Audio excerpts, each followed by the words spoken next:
Hey gang, today's tip is about having real communication with teenagers. While young kids are often talkative to a fault, most parents find that as their children move into adolescence, communication virtually ceases and is replaced by grunts, groans, facial contortions, and vague monosyllabic words. We understand that it may seem impossible to crack through the teenage dome of silence that serves to create distance between parents and children, but here are some tips that you might find helpful to get a real conversation going with your teen. First, understand the myth of quality time.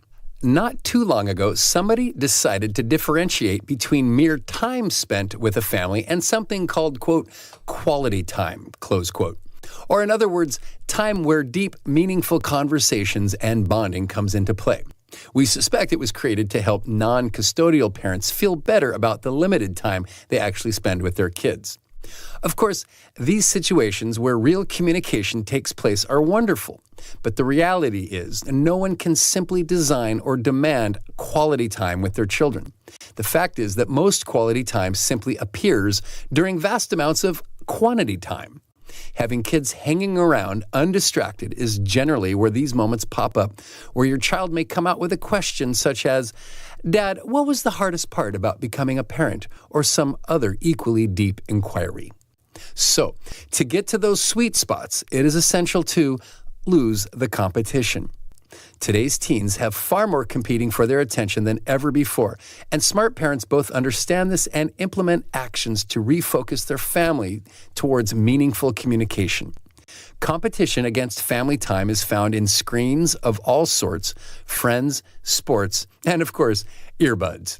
So in order to create the environment where communication may take place, you may need to create a no-screen Sunday or some other day when all screens for all family members are banned, if not for the day, for the evening at least. And yes, this can be just as hard on adults as teens. Have planned no-excuse family meals that do not include friends. All phones must be turned off and piled onto the table during a meal. Or make a game night with the same rules as the family meal. Or perhaps do a family service project together.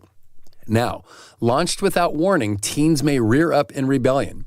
But made part of the fabric of family life and telegraphed well in advance, these competition-busting ideas can open the door to some great talks happening out of the blue with your children.